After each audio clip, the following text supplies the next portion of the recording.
वंदे मातरम विद्यार्थी मित्रों,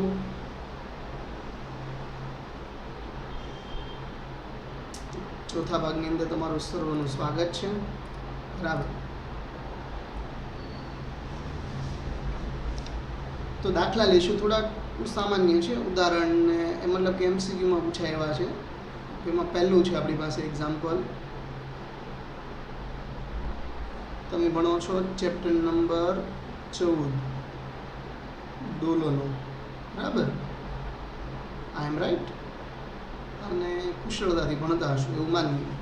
સવાલ છે આપણો, સામાન્ય રીતે માનવ હૃદય 1 મિનિટમાં 75 વખત ધબકતું જણાય તો આવૃત્તિ અને આવર્તકાળ યાની કે ટી અને એફ બહુ સારી રીતે આપણે જાણીએ છીએ અને બહુ ઘણી વખત વાત કરી ચૂક્યા છીએ। તો તમારા માટે આવૃત્તિ એટલે પ્રતિ સેકન્ડ યાદ હશે સૂત્ર। બરાબર, એનના છેદમાં ટી, અથવા તેને એકમ પરથી પણ યાદ રાખી શકો। તો આવૃત્તિ यानी कि एफ इज इक्वल टू 75 वखत धबकूं એટલે n वखत। बराबर, એટલે 75 छेदमां 1 મિનિટમાં કીધું છે એટલે છેદમાં આવશે મિનિટ। તો 1 મિનિટમાં કેટલી સેકન્ડ હોય તો કે 60 સેકન્ડ હોય। આપણે આરામથી ખબર છે કે 15 पंजा 75 12 पंजा 60 જે પણ આવતું હોય ભાગાકાર કરશો એટલે આરામથી તમારો જવાબ આવી જશે 1.25।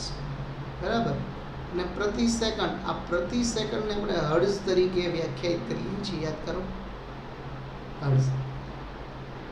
બરાબર, અને આવૃત્તિ એટલે કે આવર્તકાળ ઇઝ ઇક્વલ ટુ 1/f। આવૃત્તિના વ્યસ્તને આવર્તકાળ પણ કહેવાય, યાદ કરો। તો એમાં કિંમત મૂકશો એટલે 1/1.25 એટલે 100 છેદમાં 125 ભાગાકાર કરી શકો એટલે 0.8 સેકન્ડ। બરાબર, છેદ ઉડાડજો। બરાબર, 25 છંગ 25 ચોક આરામથી ઉડી જશે।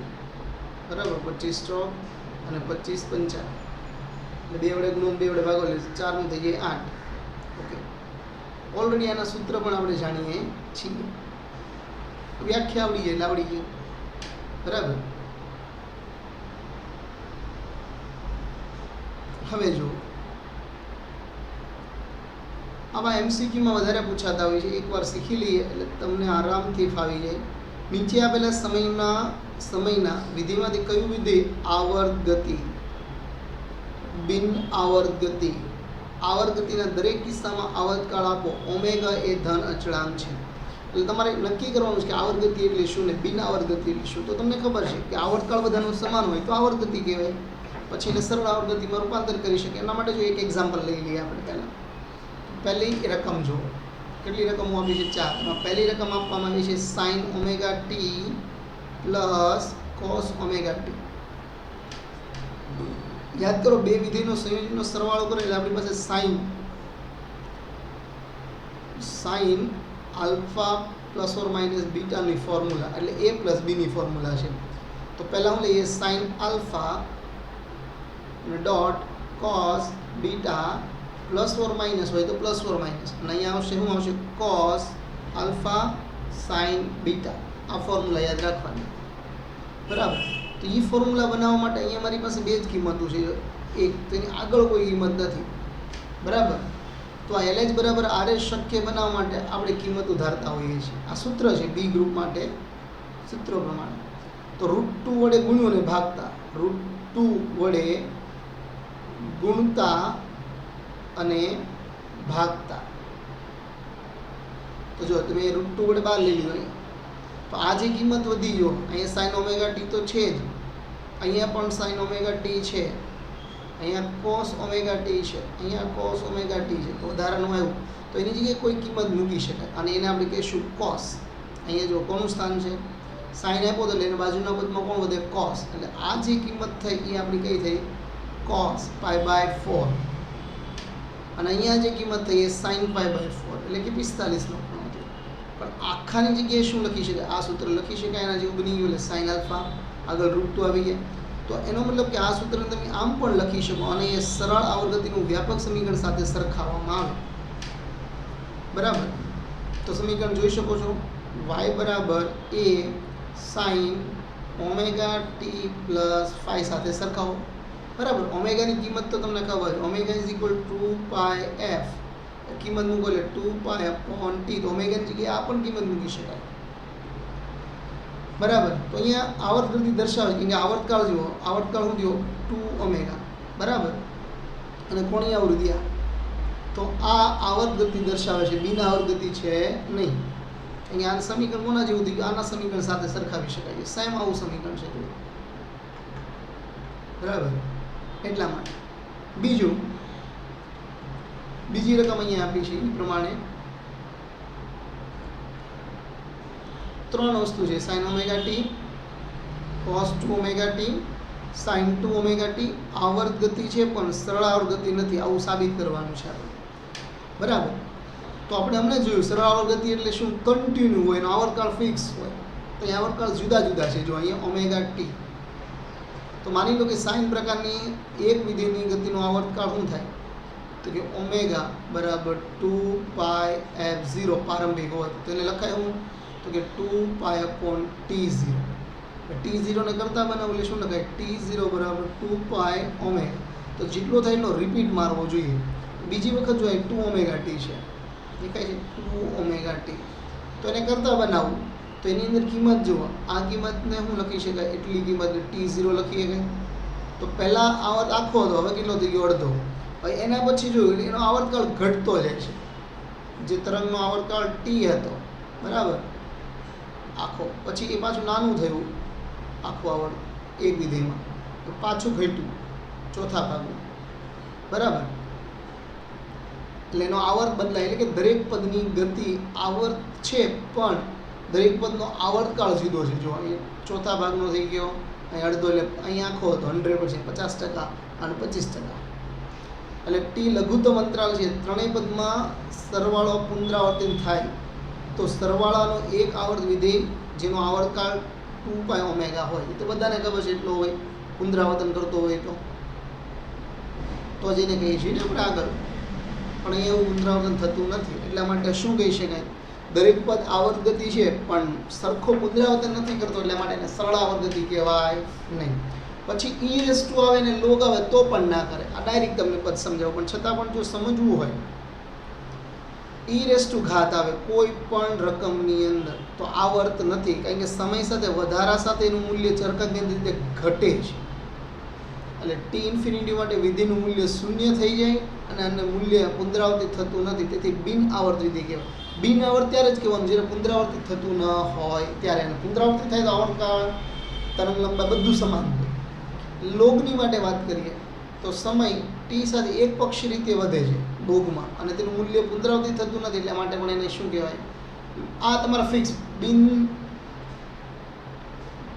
આવર્ત વિધેય કહેવાય. બરાબર. અને આવું જોઈએ છે ટી બરાબર ઇન્ફિનિટી માટે લોગનું મૂલ્ય અનંત સુધી પહોંચે, જે ક્યારેય પ્રકારનું શક્ય બનતું નથી. આવું કોઈ સ્થાનાંતર હોય નહીં દુનિયામાં. બરાબર. તો આ ડેટા આપણે એમસીક્યુ માટે કામ લાગશે, એટલે ગણાવ્યું. એવો પાછું લઈએ, સેમ ટુ સેમ છે. બરાબર.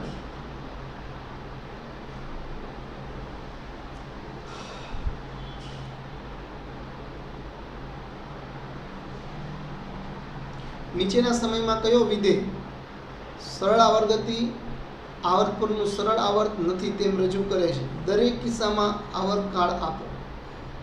પહેલું sin omega T minus cos omega T, પહેલું. બીજું sin² ઓમેગા ટી. એમાંથી પહેલાંની આપણે વાત કરીએ તો આપણે ખબર છે બે બાદ બાકી છે, તો આપણે એનું સૂત્ર બનાવી શકીએ ને. આપણે ભાઈ પ્લસ ઓર માઇનસ હતું, યાદ કરો, sin alpha plus or minus beta, તો માઇનસનું એટલે કે અહીંયા આપ્યું છે sin cos beta, cos alpha sin beta, એટલે અહીં ખૂણો જોવાનો. આ સૂત્ર તમને મેં બોર્ડ ઉપર કરાવેલું ક્લાસ જ્યારે રેગ્યુલર ચાલુ હતો ત્યારે. બરાબર.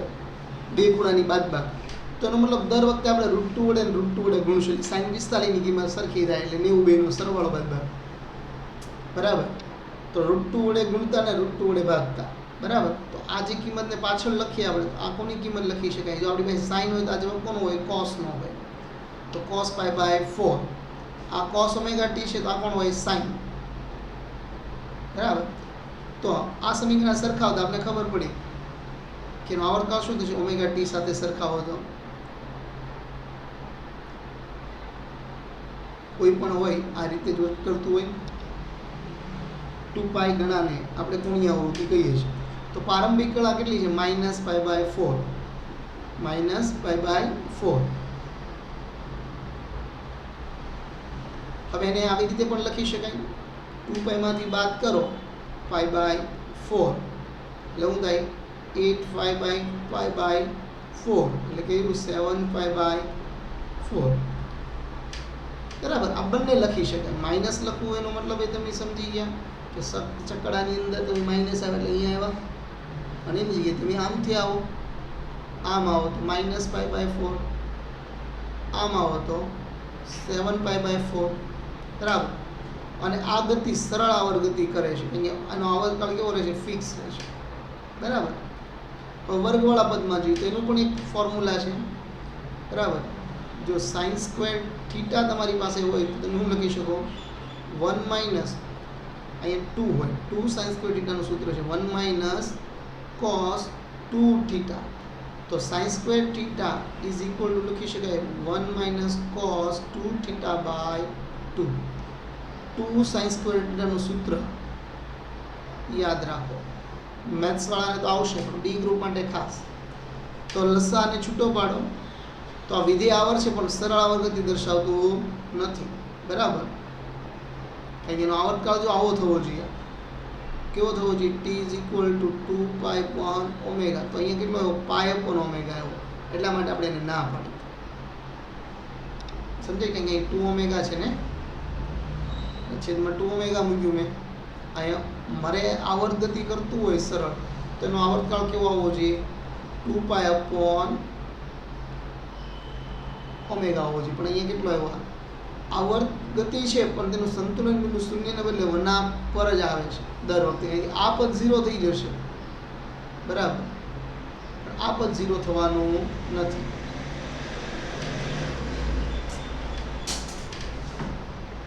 પછી થિયરી હતી, યાદ હશે તમને આ.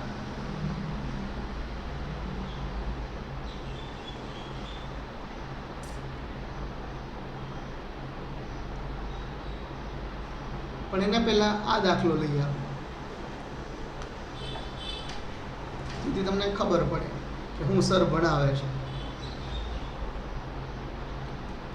સારો કહેવાય. અહીં બી એક પદાર્થ રકમ આપવામાં આવી છે, પછી ઉપરનો લઈએ આપણે. x = 5 એટલે આ કંપ વિસ્તારનું સ્થાન cos 2πt + π/4 અનુસાર સરળ આવર્ત ગતિ કરે છે. કારણ કે સરળ આવર્ત ગતિ કરતું બતાય છે. અને t = 1.5 સેકન્ડમાં પદાર્થનું સ્થાનાંતર, વેગ અને પ્રવેગની ગણતરી કરો. આરામથી થઈ શકે. કારણ કે તમને અહીંયા સ્થાનાંતર આપ્યું હોય તો એનાથી વેગે મળે, એકવાર વિકલન કરો તો. બરાબર. પણ અહીંની મેથડ આપણે પ્રમાણે જોઈએ, કિંમતો મૂકતા જઈએ. તો t = 1.5 કીધું છે ને, અને રકમ શું છે? x = 5 cos 2πt + π/4. તો t ની કિંમત મૂકી શકાય? t ની કિંમત મૂકી શકો ને? આ રકમમાં t ની કિંમત મૂકી શકાય કે ન મૂકી શકાય? 1.5 એટલે પદ દેખાય છે તમને? એટલે શું થયું? દોઢ એટલે 3 થઈ ગયા. એટલે હવે તમે અહીંયા પદ જો, જ્યારે cos 3π પ્લસ કંઈ થીટા હોય તો cos વિધેય છે, વિધેય તો બદલે નહીં પાય છે, પણ લખીશું છે કે -cos θ લખી શકાય. કયા ચરણમાં આવે? પાય. તો તમે જુઓ all STC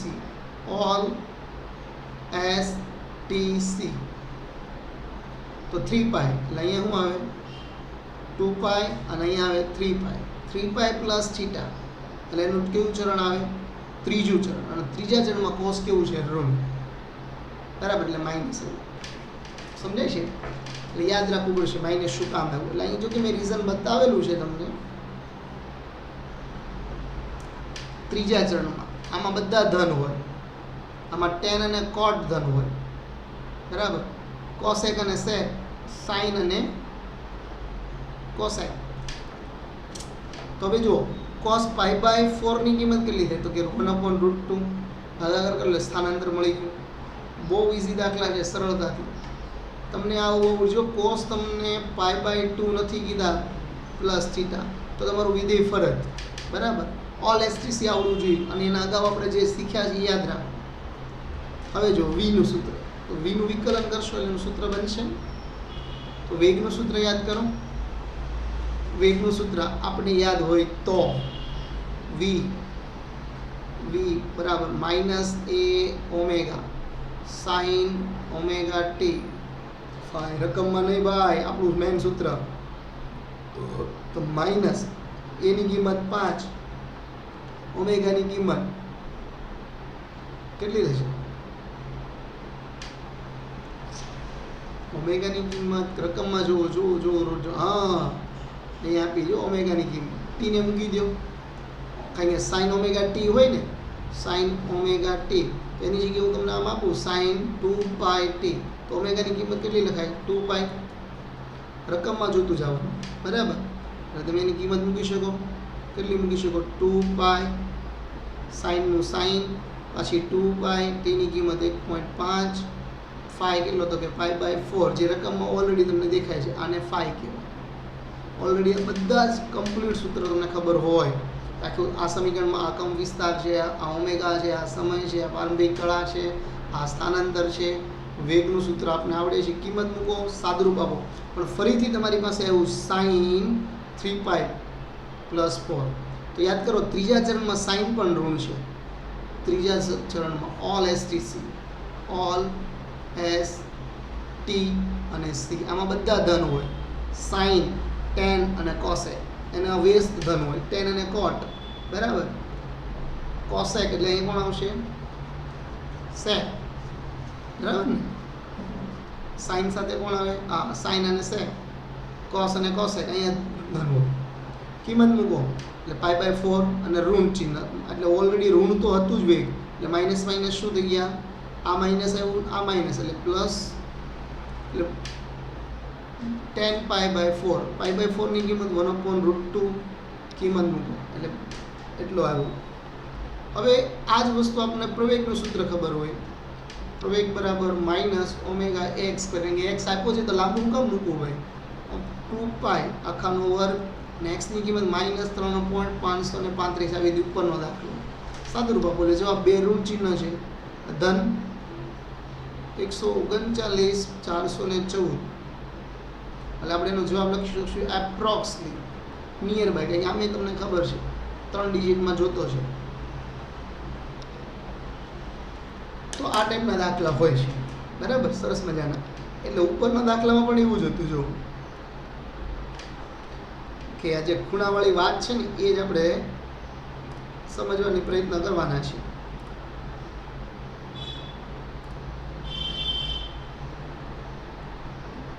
અહીં ચોખ્ખી રકમમાં કીધું, 2 સર્કલ ગતિ કરતા વર્તુળની ત્રિજ્યા, ભ્રમણનો આવર્તકાળ, પ્રારંભિક સ્થિતિ, ભ્રમણની દિશા દર્શાવો અને દરેક કિસ્સામાં ભ્રમણ કરતા કણ પીની ત્રિજ્યા સાથે અક્ષ સાથેનો પ્રક્ષેપની સરળ આવૃત્તિ મેળવો.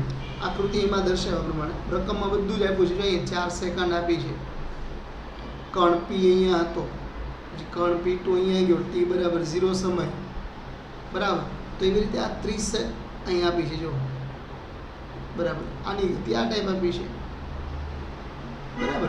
બધું જ કામ આપ્યું છે. ટી કણ અહીંયા છે 0. તો બધી સ્થિતિ આકૃતિમાં દર્શાવ્યા પ્રમાણે લે. પહેલી આકૃતિમાં ધારો કે નિયમિત વર્તુળાકાર ગતિ કરે છે, એટલે ટી બરાબર 0 સમયે પી કણ હતો. એ તો આપણે અહીં બતાવ્યું છે રકમમાં, બરાબર. અને ધન x અક્ષની સાથે કેટલાનો ખૂણો બનાવે છે? 45 નો ખૂણો બનાવે છે. રકમમાં આપ્યું છે, જોયું, 45 નો ખૂણો, બરાબર.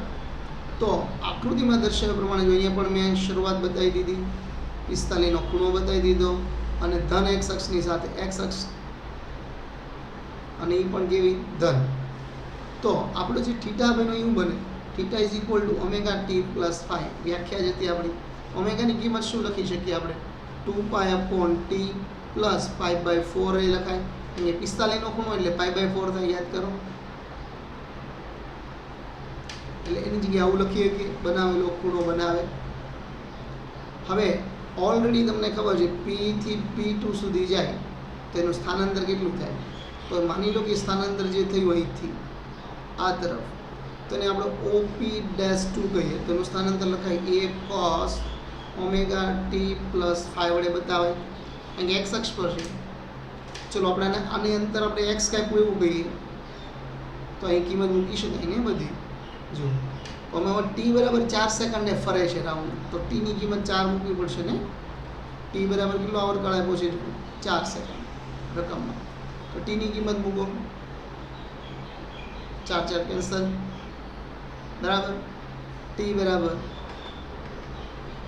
આવર્તકાળમાં ફેરવો, તો કંપ વિસ્તાર એ 4 સેકન્ડ આવર્તકાળને પ્રારંભિક કળા આંતરિક સરળ આવર્ત ગતિ કરે છે એવું આપણે ભૂલી શકીએ.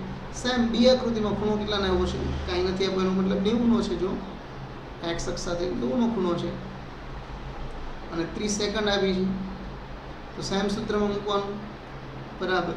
પણ વિરોધી દિશા છે એટલે બાદબાકી થશે, બરાબર.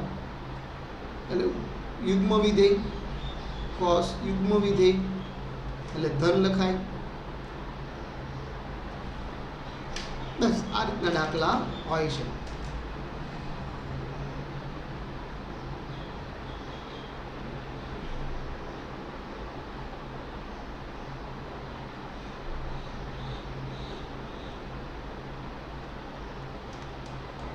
અમુક કાલે દાખલા જોશું, બરાબર. એટલા દાખલા પહેલા તૈયાર કરો, ઝડપથી કામ થશે. જય હિન્દ, વંદે માતરમ.